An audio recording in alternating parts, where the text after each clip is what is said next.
Évangile selon Jean, chapitre 7. Après cela, Jésus parcourait la Galilée, car il ne voulait point parcourir la Judée, parce que les Juifs cherchaient à le faire mourir. Or la fête des Juifs, celle des Utes, était proche. Ses frères lui dirent, « Pars d'ici et va en Judée, afin que tes disciples contemplent aussi les œuvres que tu fais. Personne n'agit en secret s'il cherche à se mettre en évidence. Si tu fais ces choses, manifeste-toi au monde. » En effet, ses frères non plus ne croyaient pas en lui. Jésus leur dit, « Le moment n'est pas encore venu pour moi, mais pour vous, le moment est toujours opportun. Le monde ne peut vous haïr, il a de la haine pour moi, parce que je rends de lui le témoignage que ses œuvres sont mauvaises. Montez-vous à la fête. Moi, je ne monte pas encore à cette fête, parce que le moment pour moi n'est pas encore accompli. » Après leur avoir dit cela, il resta en Galilée. Quand ses frères furent montés à la fête, alors il y monta aussi lui-même, non pas de façon manifeste, mais comme en secret. Les Juifs le cherchaient pendant la fête et disaient, « Où est-il » Et il y avait dans la foule beaucoup de murmures à son sujet. Les uns disaient, « C'est un homme de bien », mais d'autres disaient, « Non, au contraire, il égare la foule. » Personne toutefois ne parlait ouvertement de lui, par crainte des Juifs. On était déjà au milieu de la fête, quand Jésus monta au temple, et il enseignait. Les Juifs s'étonnaient et disaient, « Comment connaît-il les Écritures, lui qui n'a pas étudié ?» Jésus leur répondit, « Mon enseignement n'est pas de moi, mais de celui qui m'a envoyé. Si quelqu'un veut faire sa volonté, il reconnaîtra si cet enseignement vient de Dieu, ou si mes paroles viennent de moi-même. Celui dont les paroles viennent de lui-même cherche sa propre gloire. Mais celui qui cherche la gloire de celui qui l'a envoyé est vrai.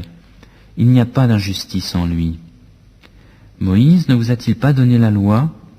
Et nul de vous ne pratique la loi. Pourquoi cherchez-vous à me faire mourir ?» La foule répondit, « Tu as un démon. Qui cherche à te faire mourir ?» Jésus leur répondit, « J'ai fait une œuvre, et vous en êtes tous étonnés. Moïse vous a donné la circoncision, non qu'elle vienne de Moïse, car elle vient des patriarches. Et vous circoncisez un homme pendant le sabbat. Si un homme reçoit la circoncision pendant le sabbat, afin que la loi de Moïse ne soit pas violée, pourquoi vous irritez-vous contre moi, parce que j'ai rendu la santé à un homme tout entier pendant le sabbat? Ne jugez pas selon l'apparence, mais jugez selon un juste jugement. » Quelques habitants de Jérusalem disaient, « N'est-ce pas celui qu'on cherche à faire mourir? Le voici qui parle ouvertement et on ne lui dit rien. Est-ce que les chefs auraient vraiment reconnu que c'est lui le Christ? Cependant, celui-ci nous savons d'où il est, mais le Christ, quand il viendra, personne ne saura d'où il est. » Alors Jésus s'écria, tandis qu'il enseignait dans le temple, « Vous me connaissez, et vous savez d'où je suis. Pourtant je ne suis pas venu de moi-même, mais celui qui m'a envoyé est vrai, et vous ne le connaissez pas. Moi je le connais, car je suis là de sa part, et c'est lui qui m'a envoyé. » Il cherchait donc à l'arrêter, et personne ne porta la main sur lui, parce que son heure n'était pas encore venue. Plusieurs, parmi la foule, crurent en lui et disaient, « Le Christ, quand il viendra, fera-t-il plus de miracles que n'en a fait celui-ci » Les pharisiens entendirent ce que la foule murmurait à son sujet.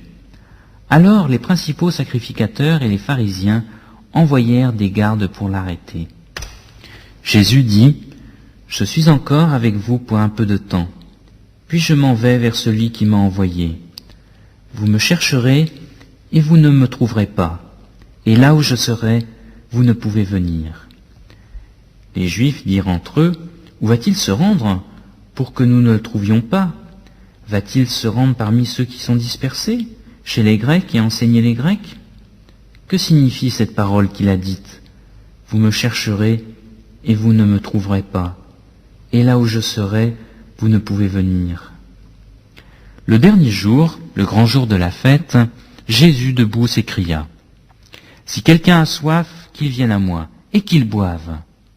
Celui qui croit en moi, des fleuves d'eau vive couleront de son sein, comme dit l'Écriture. » Ils disent de cela de l'Esprit qu'ils allaient recevoir, ceux qui croiraient en lui. Car l'Esprit n'était pas encore donné, parce que Jésus n'avait pas encore été glorifié. Les gens de la foule, après avoir entendu ces paroles, disaient « Celui-ci est vraiment le prophète. » D'autres disaient « Celui-ci est le Christ. » Et d'autres disaient « Est-ce bien de la Galilée que doit venir le Christ ? L'Écriture ne dit-elle pas que c'est de la descendance de David et du village de Bethléem d'où était David que le Christ doit venir ? » Il y eut donc, à cause de lui, division parmi la foule. Quelques-uns d'entre eux voulaient l'arrêter, mais personne ne porta les mains sur lui. Les gardes retournèrent vers les principaux sacrificateurs et les pharisiens qui leur dirent « Pourquoi ne l'avez-vous pas amené ?»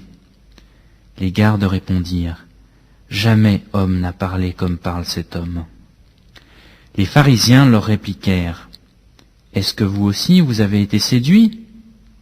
Y a-t-il quelqu'un des chefs ou des pharisiens qui ait cru en lui ? » Mais cette foule qui ne connaît pas la loi, ce sont des maudits.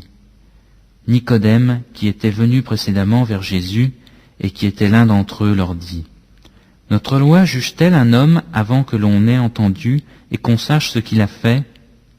Ils lui répondirent « Serais-tu toi aussi de la Galilée ? Cherche bien, et tu verras que de la Galilée il ne sort pas de prophète. »